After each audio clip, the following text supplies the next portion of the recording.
800-709-4395. Let's be honest, wheelchairs are heavy, bulky, and ugly. If you carry a wheelchair in your car to take care of a loved one, you know how hard it is getting that clunky, old-style wheelchair in and out of your car. Introducing the Feathershare Wheelchair. At 13 pounds, it's the world's lightest wheelchair. It folds in seconds and fits neatly in your trunk, backseat, or closet, so you can take it everywhere. And it's only available right here. Order yours today and get a free wheelchair case, a $50 value, yours free. The Feather Chair, the world's lightest wheelchair, is just $4.99 with easy payments as low as $16 a month. Sorry, no Medicare or insurance accepted. So call right now to order yours. 800-823-5826. 800-823-5826. 800-823-5826. That's 800-823-5826. Out of dead carpet giving you the blues? Tired of your old dingy and broken tile? Let my friends at the Floor Store in Cleveland, Texas give your home the makeover it deserves. This is Old Taco Joe coming to you for the Floor Store. Whether it's carpet, tile, wood flooring, or real wood laminate, the Floor Store can cover all of your flooring needs. Located at 405 West Henderson Street in Cleveland, Texas, owner Brent Harris can help. Shower tile, tub surrounds, even backsplashes. Give them a call today at 817-641-9444. The Floor Store, they got you covered. You're listening to JoCo Community Radio. It's a girl thing. Try to understand. It's not a me thing. No different than my friends. I get what I want when I want it back. And it's a girl thing. Ooh, it's a girl thing.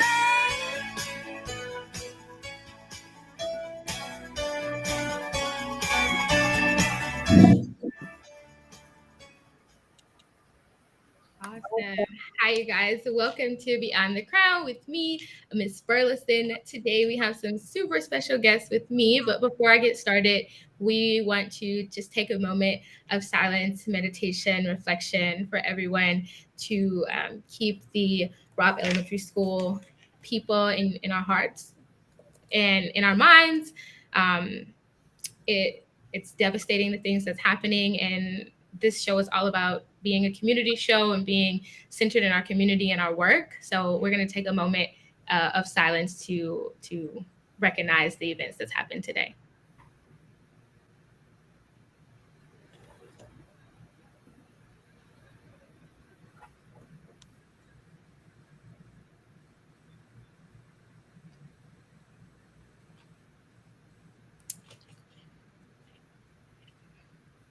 Awesome. Thanks so much for that.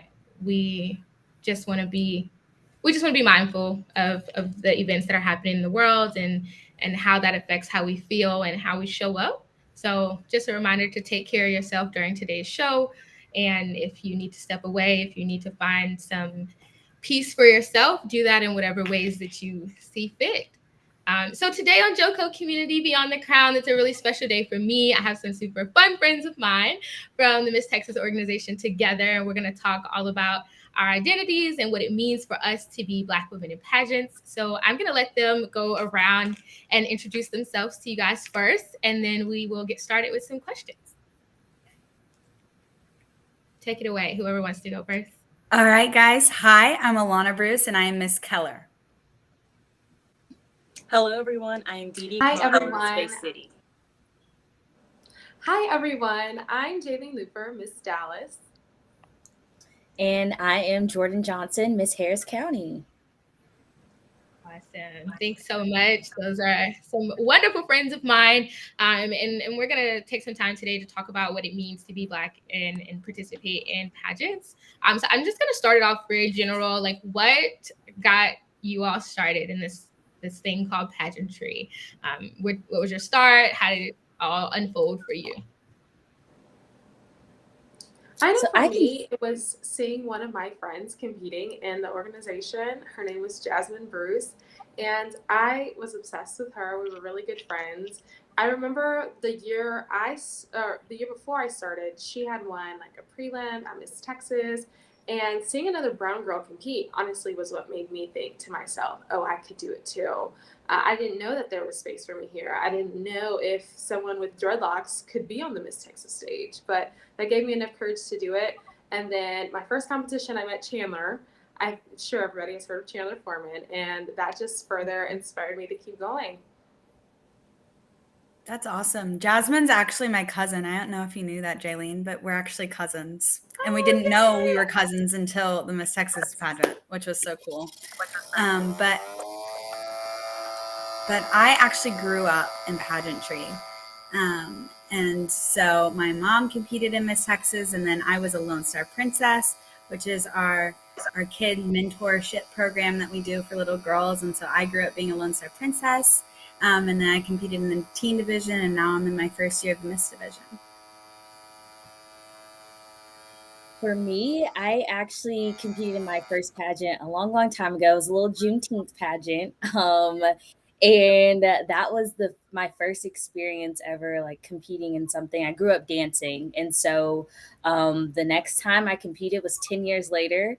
In 2020, and I was just inspired. I saw Chandler win Miss Texas in Jazia. I went to school with her, Jazia Shorts, and so seeing her compete and seeing Chandler win Miss Texas, and of course the year previously we saw the trifecta of Black pageant queens with Chesley and Nia, and so just seeing that really inspired me, and like that I actually had a place in pageantry. And so that's what really inspired me to compete.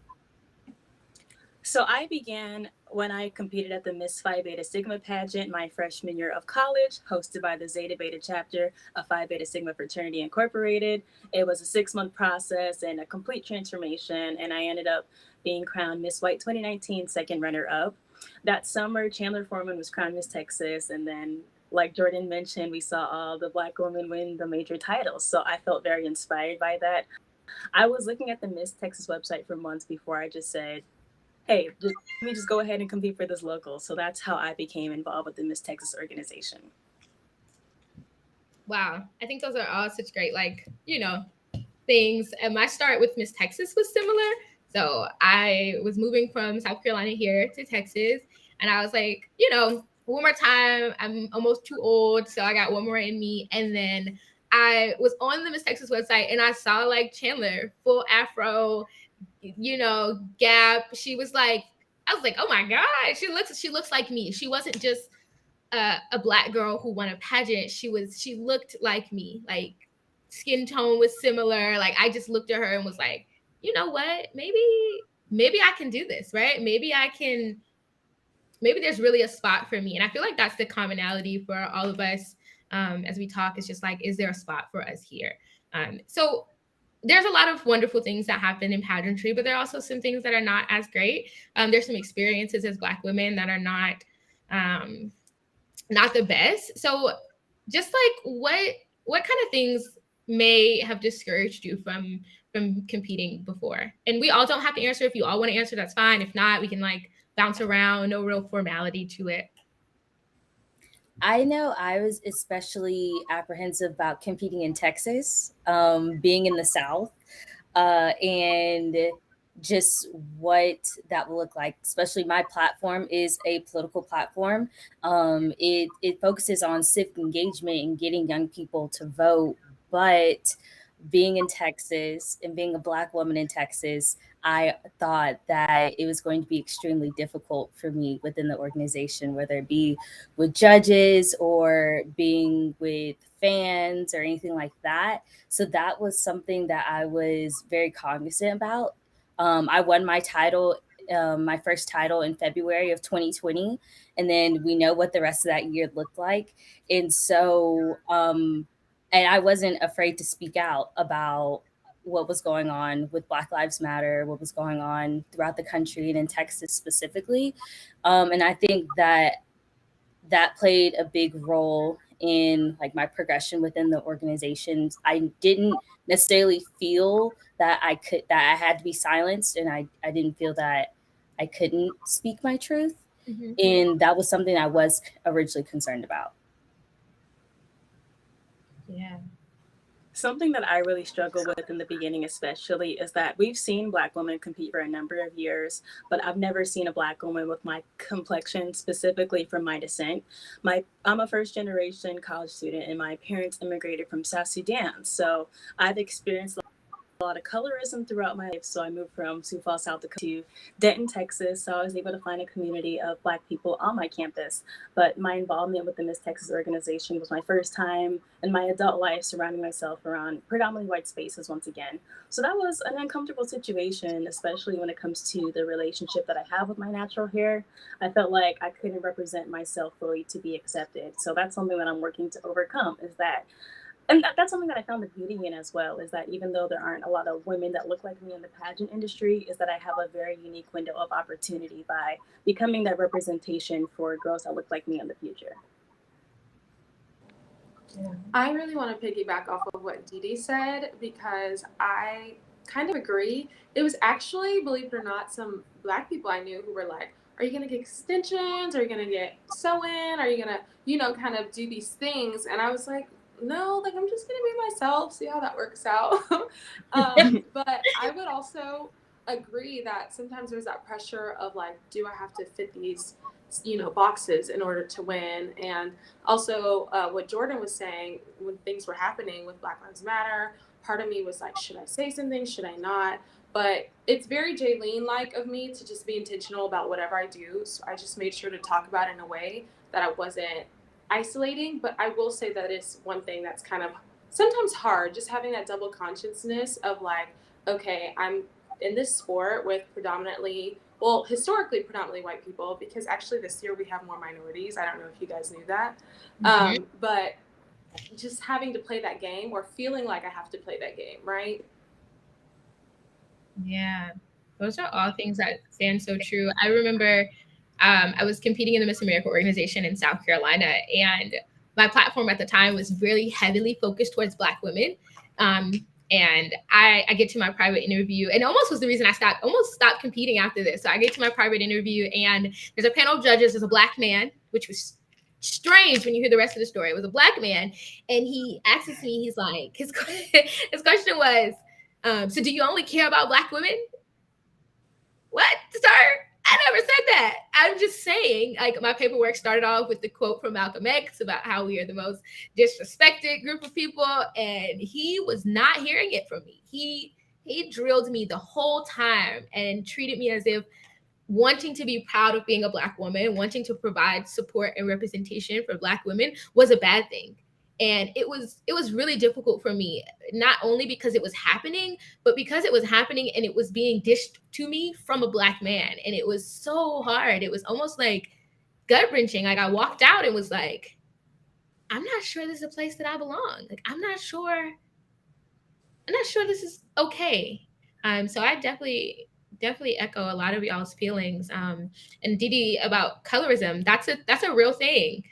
In pageants, because we are, as you can see, we're all Black identifying here, but we all look very different, right? Mm-hmm. We all look different. And I wonder, for you guys, have your color of your skin, like, physically ever come up? Have you ever, like, struggled with it? Have you ever, like, thought that it wouldn't work out for you or anything like that?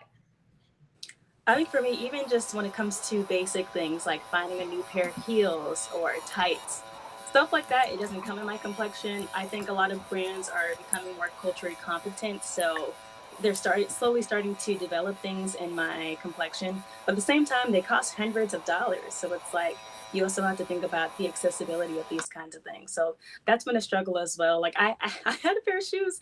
I heard Nia Franklin talk about this one time too, but like, she spray painted a pair of heels her color, and I've done that before too.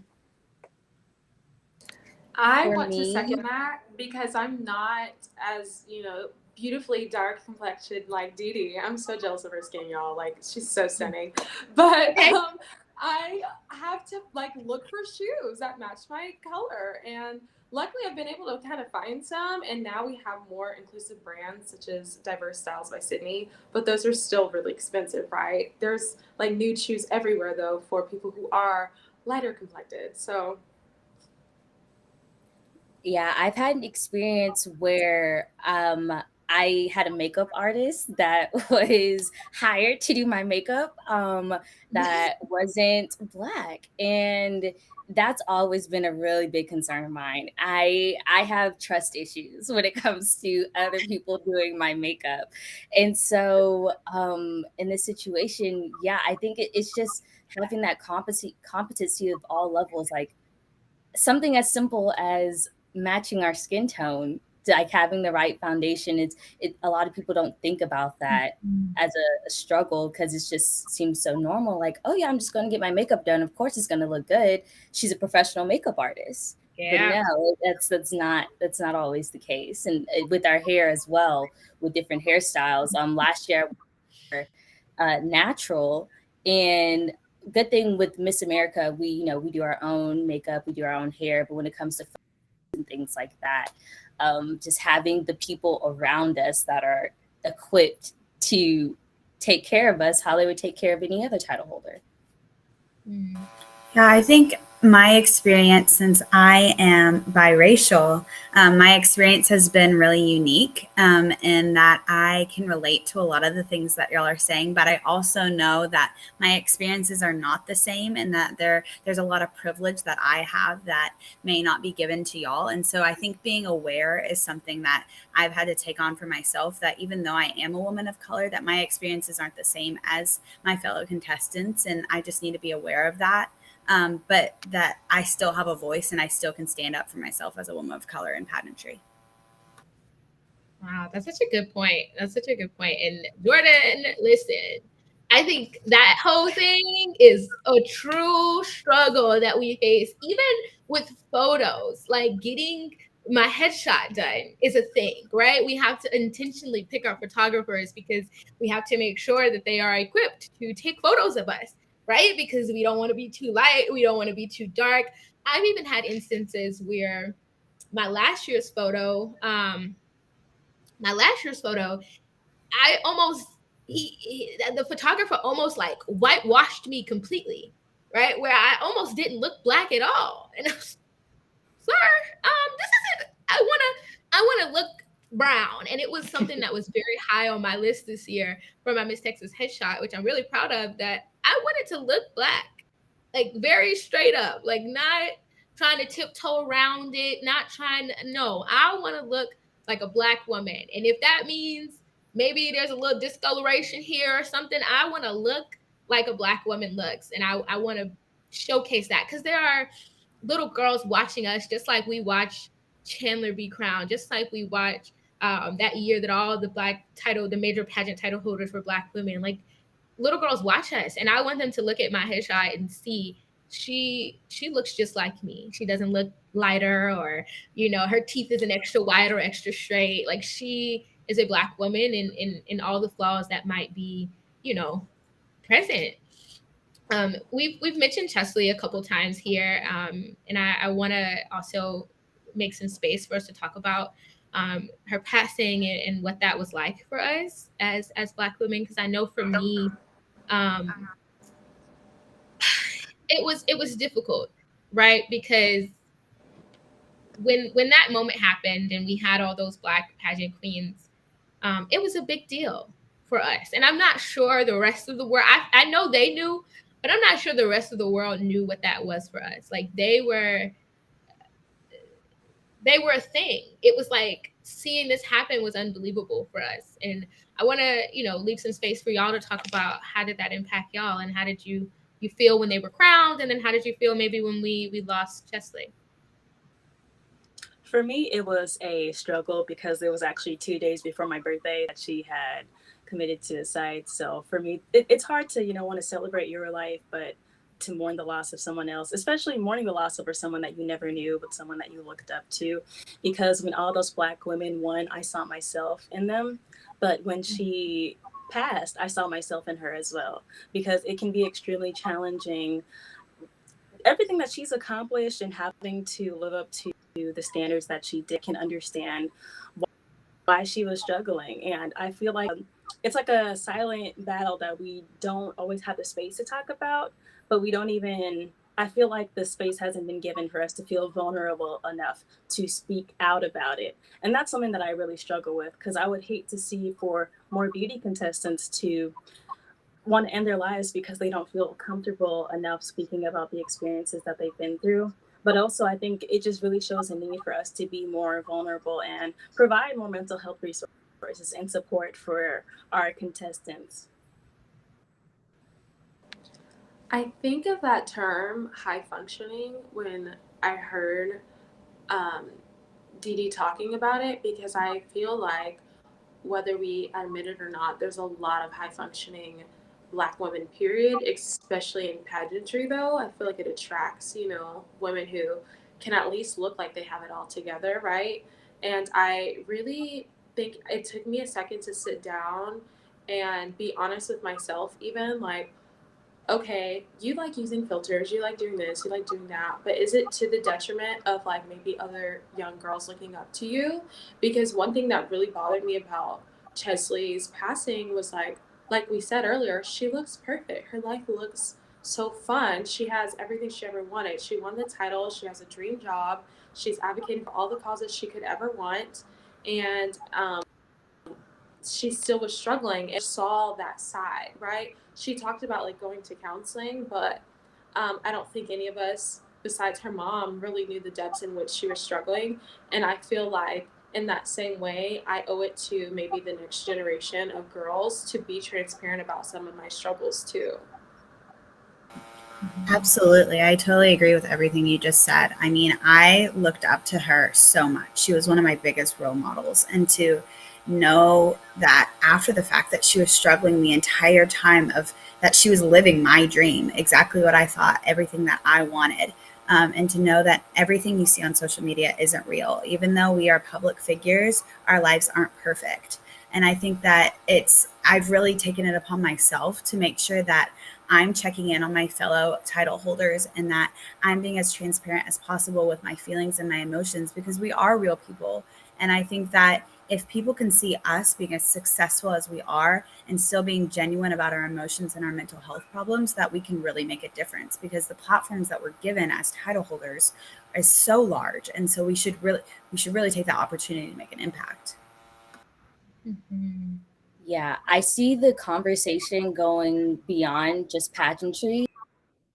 I see Chesley's situation. I see it in a lot of Black women that aren't even competing in pageants, a lot of very successful Black women that seem to have it all. They have the degrees, they have the notoriety, they have the beauty, but there's still this sense of loneliness, a sense of not being heard, not being seen, even though it seems like they have it all. I think it's a big conversation that us as a community of Black women could need to have more conversations about, because oftentimes like we're the only ones there for each other. And so I'm still processing her passing.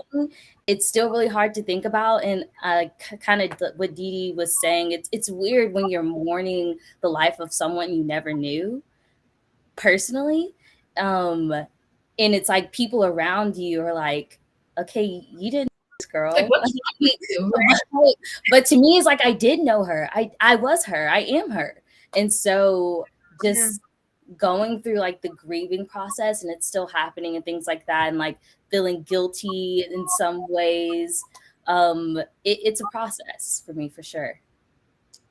Yeah, I remember it happening, and I see like her post, and I wear my nails the same way. Like when I'm in pageant world, I wear them the same way. And I remember going past the picture, and I'm like, oh wow, her nails look so nice. And I didn't even stop to look at the content of what she had written. I was just like, oh, her nails are so nice. Let me add that to my list of things that I'm gonna do. And it wasn't until like maybe 5-10 minutes later, as I started to hear stuff happen, and I like scroll back, and I'm like, no, I just seen her post her nails, right? And I'm like, oh my gosh, no. And I remember going into therapy that next week and just bawling, because I struggle with my own high functioning anxiety, high functioning depression, where I can just go and go and go and nobody really knows. And I think that's almost a blessing and a curse of women who look like us. We have been known to just get it done, right? And no one sometimes sees us falling apart. And I think that's what happened here. She was so good at just doing it, and that no one knew. Even her mom was like, I didn't know the extent of what was happening to her. And it's intense for us to think about that, because we're not only title holders, right? So people see us like this. They see Miss Dallas, they see Miss Harris County, they see us as these titles, right? But they forget that there's also Jaelene, the student who goes to school, right? There's me, the program director. There's, we're all people beyond pageants. And it's like, this isn't the only part of our lives. There are seriously layered parts of our lives that really all play a part in who we are and why we function the way we function. And pageantry can be really mean. Like, people are very mean. I don't know if any of y'all want to talk about it, but like, I've experienced some very mean things. Like, people say to me, I've seen people say things in comment forums. I've seen people say things to me in like comments or inboxes. And I'm just like, this can't be this deep. So we have a couple minutes before we have to shoot into commercial, but anybody want to take a stab at like how you may have experienced like negative comments or things like that? Before we even hop to that, I did want to say something to piggyback off of you, Shana. Mm-hmm. I also feel like part of that stigma has a lot to do with just Black women's period, but also in pageants, having that pressure to be 110%, having to be better than everyone to do well, and not just having to be, we can't just be okay, we can't be mediocre, we have to be exceptional, Mm-hmm. Yeah, that's a good point too. And even when we win things, right? Even when we get our titles, even when we get the recognition, it's always like, oh, well, she was better than the best, or she was top tier, she was a 12 out of 10. But why couldn't she just be a 10 out of 10 like everybody else? Why is it this need to like push us just a step further? And not only in pageantry, but everywhere, right? Like in our jobs, in our education. And that's why Black women have so many degrees. That's why Black women own so many businesses. That's why Black women are always seeming to be breaking this mold, is because to us, we're not breaking the mold. To us, we're doing simply what we have to do.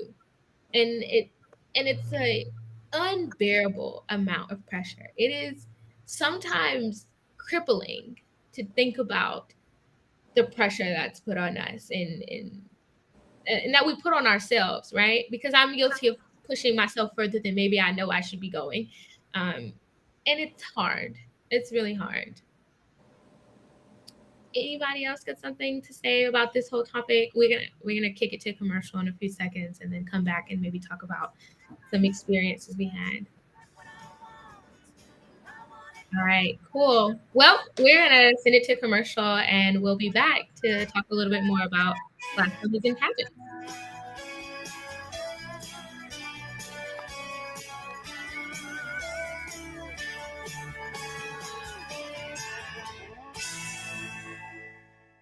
Wilfred Brimley for Loafing Dog. I'm Wilfred Brimley for Loafing Dog. You know, when I get the hankering for a hot dog, I go to Cleveland, Texas. Just a couple blocks off the square, they got Loafing Dog. They got the Neely Dog, the Mary Sunshine Dog, the Casey Dog, and the Shirley Dog. Why, they even got the Pacer Dog, the Brooklyn Dog, and the Jim Dog. Can't forget the Shane Dog, or the Joy Dog, and the Monty Dog. I like that fool. The Nakia Dog and the Braxton Dog round things off. Why, they even got a kids menu too. Loafing Dog, 208 East Chambers Street, Cleveland, Texas. Lunch, catering, or takeout, plus outdoor seating. Phone number is 817-556-1040. This is Wilfred Brimley. And don't forget, Loafing Dog won't give you diabetes. When you're hungry for tender brisket or some delicious homemade cobbler, then look no further than Leach Brothers Barbecue, located at 1106 East Henderson in Cleveland, Texas. Leach Brothers has been family-owned and operated since 1950. Take it from me, Taco Joe Orwinski. Todd and his family have been filling my belly breakfast, lunch, and dinner for a long time. Heck, I even have my own booth, open Monday through Saturday, 6 a.m. to 7 p.m. Come see them for dine-in, carry-out, and all your catering needs. Hey, there's something you forgot to do. It sure is hot. Are you sweating like a dog? Wait, what? Dogs don't sweat. Oh no, you forgot to get your window tinted. Whether it's the kitchen window that sits in the sun for the hottest part of the day, or you just got new wheels, call Sharp Window Tinting in Burleson. 817-615-9379, or look them up on the web, sharpwindowtint.com.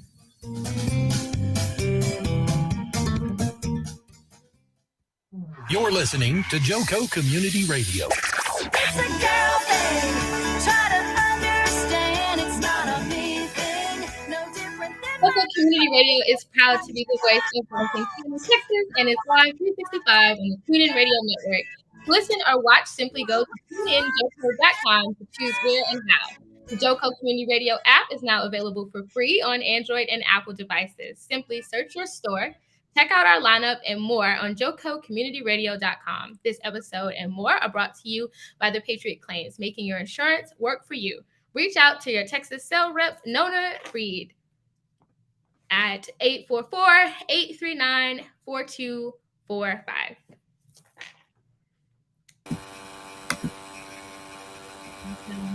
Welcome back, ladies. Lovely. We're all back together. So super excited. I know you guys been seeing there's been some comments and questions in our chat box. So we're gonna get to it. I'm gonna reserve a couple minutes at the end, maybe our last 5 minutes. We can touch on some questions here. And I may actually try to work them into what we're talking about. So want to talk about things we've experienced in this line of work. So mean comments, people treating us bad or whatever. I want to talk a little bit more about some of our experiences, because what I've learned is that as Black women, we often don't have people to validate those experiences, right? So something happens to me, and because there's not a lot of other Black women around, I often gaslight myself, or people gaslight me to believe that what I'm feeling and what I'm seeing may not be true. So I just am interested in hearing about some of y'all's experiences being Black title holders. One thing for me is that the more involved that I became, the better care I took better care of myself, the more attractive I became. So I started to notice that pageant stereotypes still exist, because once I started to look the part a little bit more, I noticed the way that people spoke to me is very different. I had men holding doors for me all of a sudden, and when I interact with others and I let them know that I'm involved with the Miss Texas organization, some people speak to me in a condescending way and try to downplay my accomplishments. I think for one, people don't understand what they don't understand, but also I kind of feel like when you because being a local title holder is such a public position, some people feel very comfortable disrespecting you and where you're at in life. So I think that's one of those things that's been a Black curse in both ways, because it's very uncomfortable and challenging to deal with those emotions. And it's who can you talk to kind of validate those experiences? I kind of gaslight myself. So one way that it's helped me grow is that it's helped me to learn to trust myself, that I am intelligent, and I'm a semester away from becoming a first-generation college graduate. So you can't tell me nothing. I'm intelligent, and I think that's so important it really shows how important the Miss Texas organization is and how important pageants are, because it gives you a backbone and it thickens your skin, so that when you walk into a corporate job or whatever opportunities that you want to pursue in the future, you've already been through it before. So it's just you know how to handle yourself in those situations.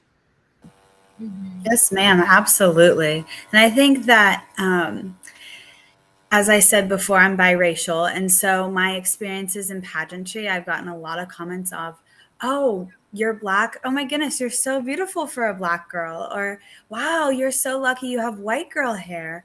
And it's comments like that I think through pageantry, I've gained the confidence and saying, yeah, I am beautiful, but it's not just because I'm Black. I'm Black and I'm proud and I'm beautiful, and the two don't have to have a correlation. And pageantry has given me the confidence to say that, and it's carried over through all other areas of my life. And that I no longer downplay of, oh yeah, I'm white and Black. No, I'm proud of the fact that I'm both, and I'm able to represent two different communities. Mm-hmm. Yeah.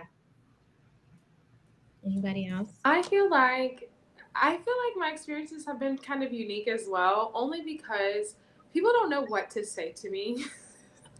Specifically regarding like my hair, especially, I think people were really scared to comment on it, especially people who were not Black. So I just got, oh, your hair is so pretty, because no one wanted to like step on my toes, I think. Yeah. But then I was able to start having like honest conversations, like, oh, maybe we can style it this way. And that was what I was wanting for a while. It was like, I want someone to have enough courage to actually tell me what they actually think. And not in a degrading way, of course, but in a way like, can you help me, you know? And I think for a while that was one of my biggest issues. No one knew what to do with me necessarily, and so I really had a lot of trial and error simply because I was having to figure out a lot of things by myself.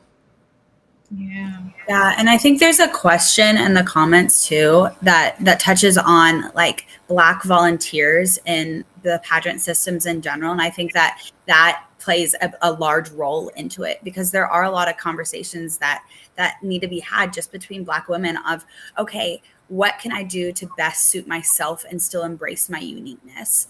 And not saying that those conversations can't be had with white people, but there's some information that's just shared between the two that it's hard to understand unless you've walked in those shoes. And so I think that by growing our organization and having our volunteers become more diverse, we're able to equip our women to do better on stage and be more confident in their skin. Yeah. Shout out to Miss Stacy, the Lone Star Lady. Miss Stacy single-handedly carried us Black girls on her back last year. Like, she might as well has like strapped us all up and carried us through the week. I mean, anything we needed, any kind of conversation we need to have. I needed an umbrella because my hair was gonna get wet, and Miss Stacy was like, all right, let's get it. And it just felt good, right? To have somebody, and even women who aren't necessarily Black women. So I worked with Miss Roseanne, who was Caroline Carter's mom, and she may not have known what to tell me to do with my hair, but sometimes she worked very hard to try to find somebody that could help me do my hair. So I give her credit for trying like really hard to help me. And I think we need those Black volunteers and those Black directors and those Black people in the organization to really advocate for us, because sometimes our voices are made small. And I think volunteers carry a different platform within the organization and could really propel some of those concerns that we may have. I was going to say that too. One of my directors last year, Elise, she was really good about like, she would research. She was like, Jay, can you do this with your hair? I would love this. Chloe, she had a whole Pinterest board of like hairstyles to do with locks because of me. Yeah. So, but I love that. I was like, I'm glad like, you know, you feel comfortable to give me something, because that's like better than me trying to figure it out on my own, right? Yeah. I want to speak on as far as like with volunteers and stuff. I think that especially here in Texas, I think Jaelene, you brought up how there's more minorities competing for Miss Texas than there actually is like white contestants. I think that's amazing, and we're starting to see that on a lot of in a lot of different states too. A lot of Black girls, a lot of different minorities competing at the local level. But I also think that there's a disparity between the amount of Black directors we have, state directors, local directors, volunteers, people on the board in general, even on the national level.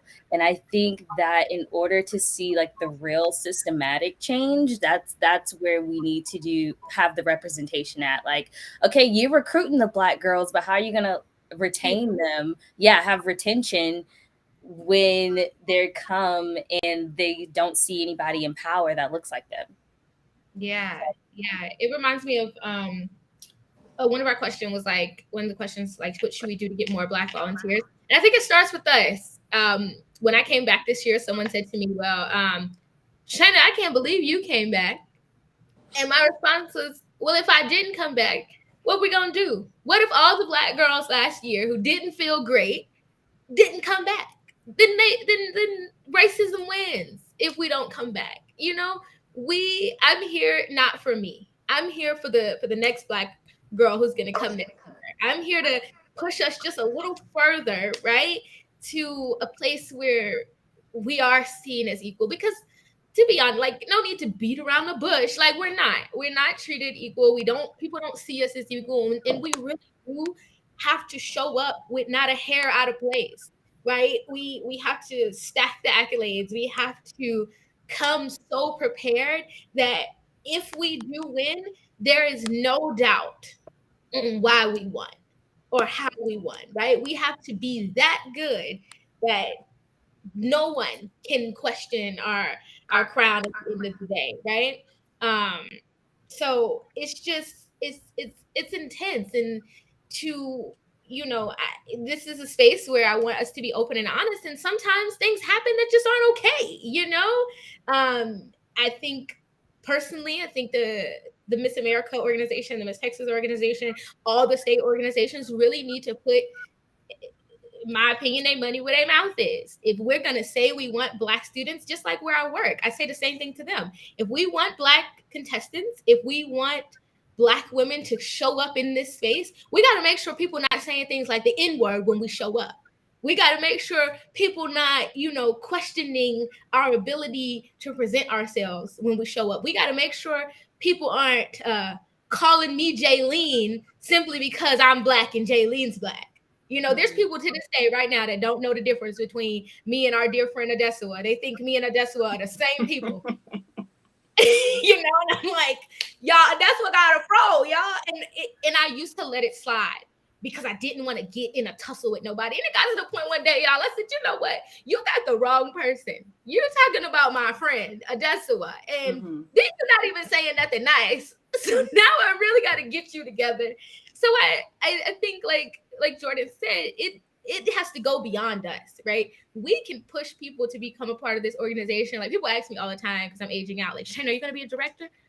Not if y'all going to treat my girls like this when they get here. No, I don't want to be a director. This brings me to another question someone asked in the chat. How do we feel about people who may feel some type of way because we decided that we wanted to rally together some Black girls? And if anybody's upset, it was me. I rallied together the Black girls for this moment. So if you want to be mad, it was me. But how do we respond to that? Like, people who may feel left out or upset or angry that we only brought together a few Black girls to talk about our experiences.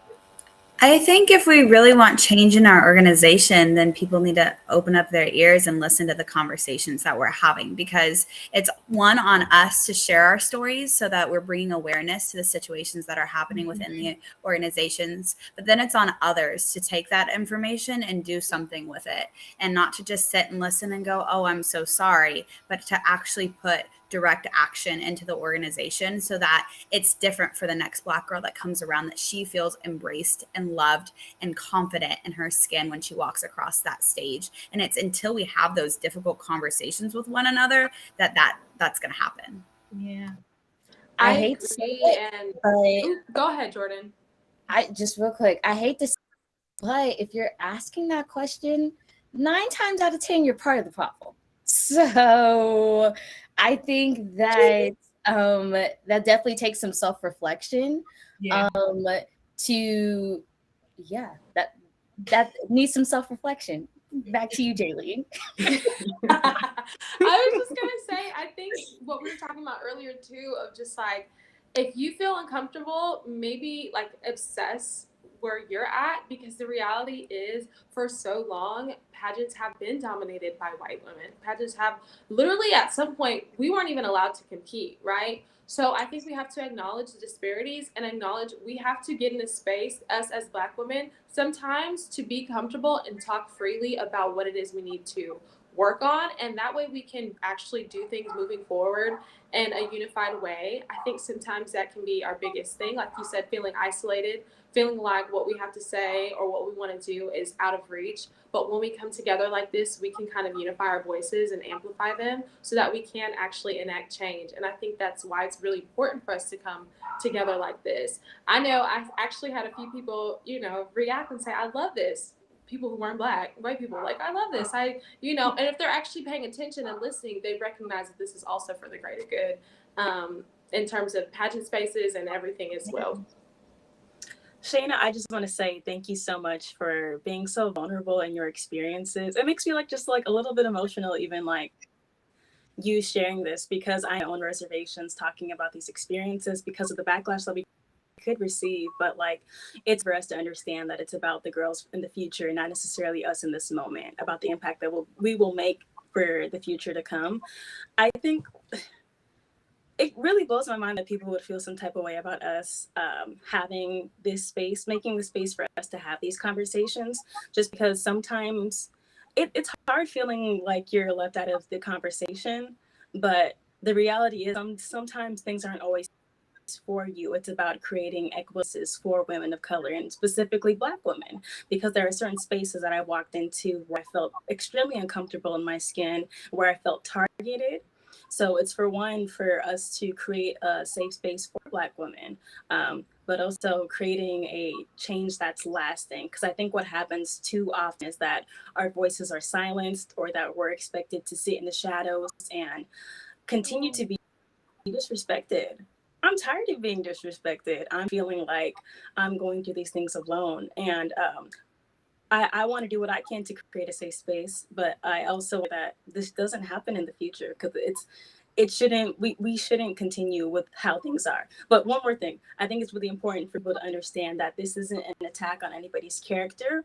When it comes to when you're a title holder, you're in a very vulnerable position, having title holders and having directors and board members kind of mentor you and help mold your personality. So it's important that they're doing it in a healthy space that supports us and everything that we are. Yeah, absolutely.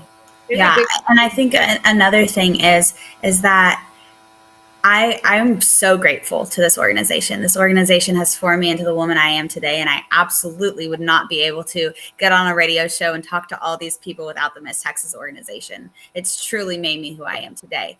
But I want to make sure that the next generation coming through, my Lone Star princesses, my little sisters, feel like the organization is something that can shape them and grow them and uplift them and not push them down. And I think that with anything good, there's always criticisms. And so we're not asking to take up more space. We're just asking to take up equal amount of space. And so that our voices are heard, whether you're advocating for this or if your social impact something completely different. We're all passionate about something.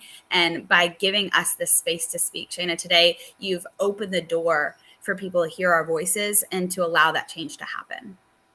Yeah. And also great shout out to JoCo Community Radio. And I, decided that this was what I was going to do.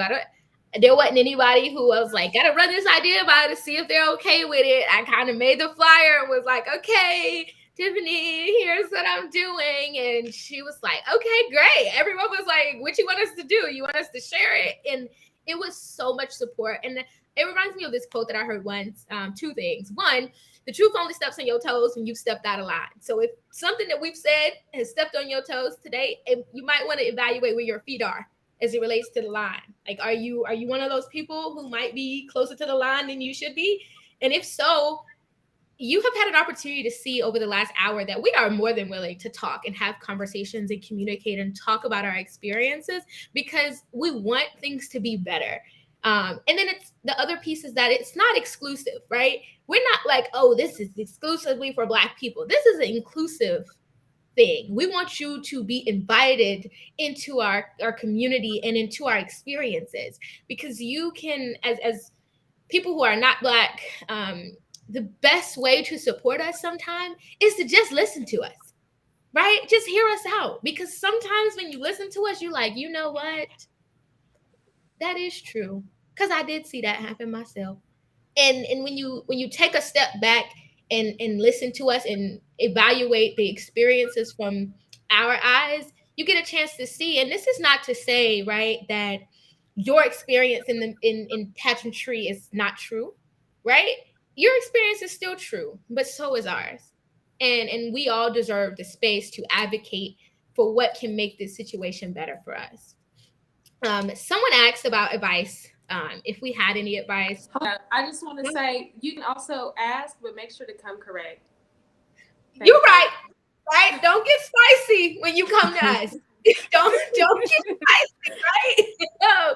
Come with some genuine love and care. Come with some also respect if we're not having a good day, right? Because I think sometimes also Black women are expected to always be in a good mood, right? Because we're usually trying to avoid the angry Black woman thing. So we come and we're all like, yes, you can talk to me. But in reality, we're like, yo, I don't want to talk to nobody today. I've done fought for equal rights enough today. And and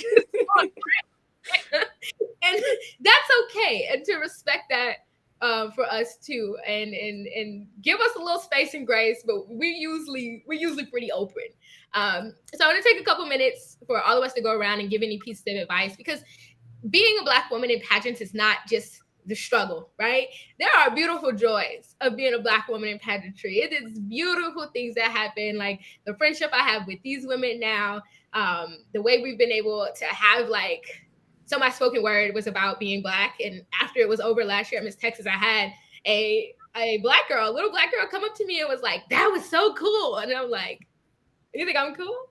Wow. I don't think I'm cool at all. I actually think I'm strange.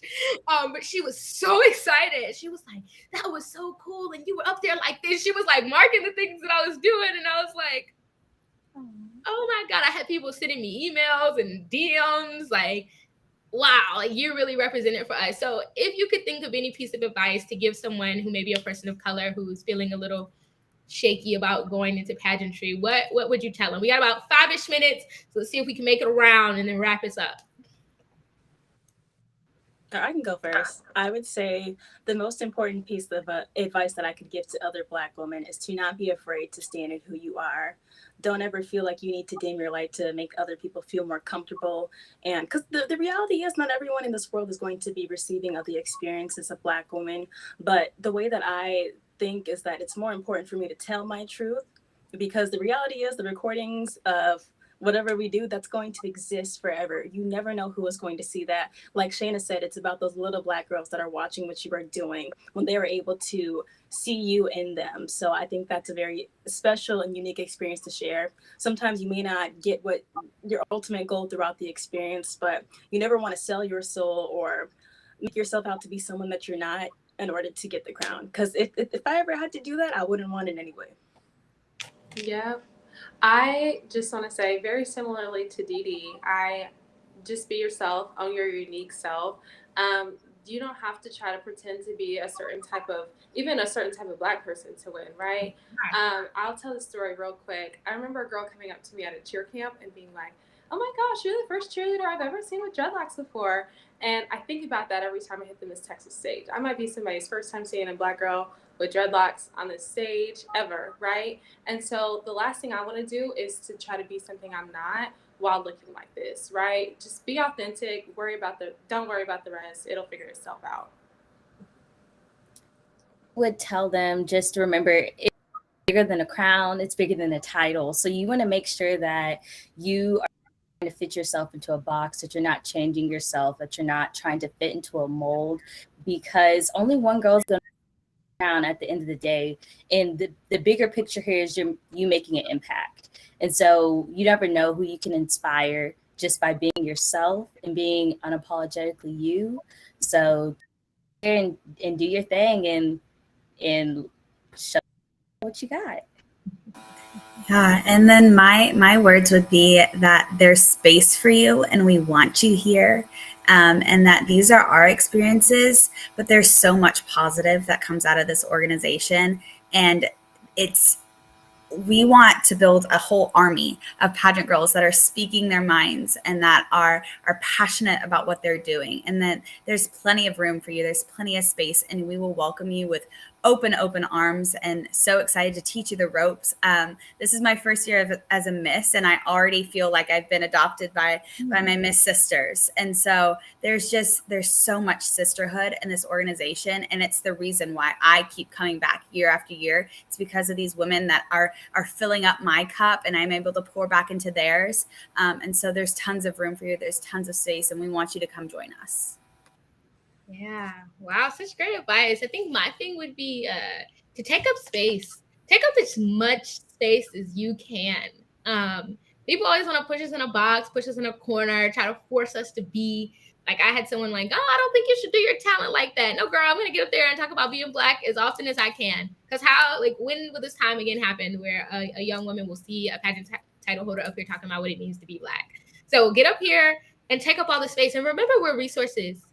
So if you are new to pageantry, whether you are brown, Black, purple, green, if you are new to pageantry and you need some support, there's always space for us, right? You are welcome to reach out to me. I know these ladies have a very open door policy. We have the capacity to be allies and support for you and guidance, because that's what it's about, us supporting each other. So our time's almost up, but I would love to just say I'm so grateful for y'all. Like, this was super special for me. I'm really excited to talk about it later on and share that this was something I was able to do.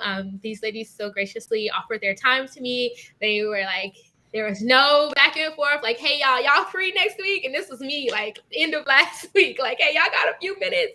And everyone's like, yeah, Shana, let's do it. And you guys really showed up today and spoke so vulnerably. And I really appreciate y'all, and I'm glad that I get to share this last go round of mine with y'all. So we got a couple seconds. Any final thoughts before I send this out? We love you, Shana. Yes, Shana, thank you so much for this opportunity. You made this happen, and you got all of us together, and I had such a great time. I'm learning myself listening to y'all's stories, and so I'm so excited for Miss Texas Week. Yes, thank you so much, Shana. I hope that we can continue to have more candid conversations in the future, and that we can see some organizational changes to help support us. Yeah.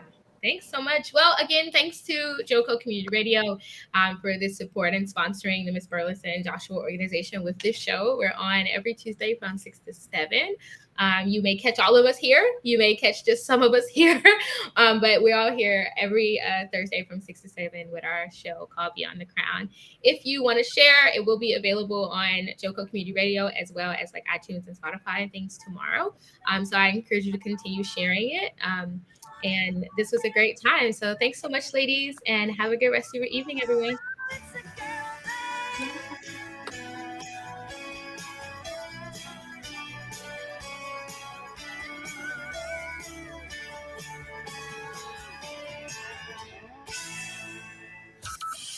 From Burleson to Venus and Grand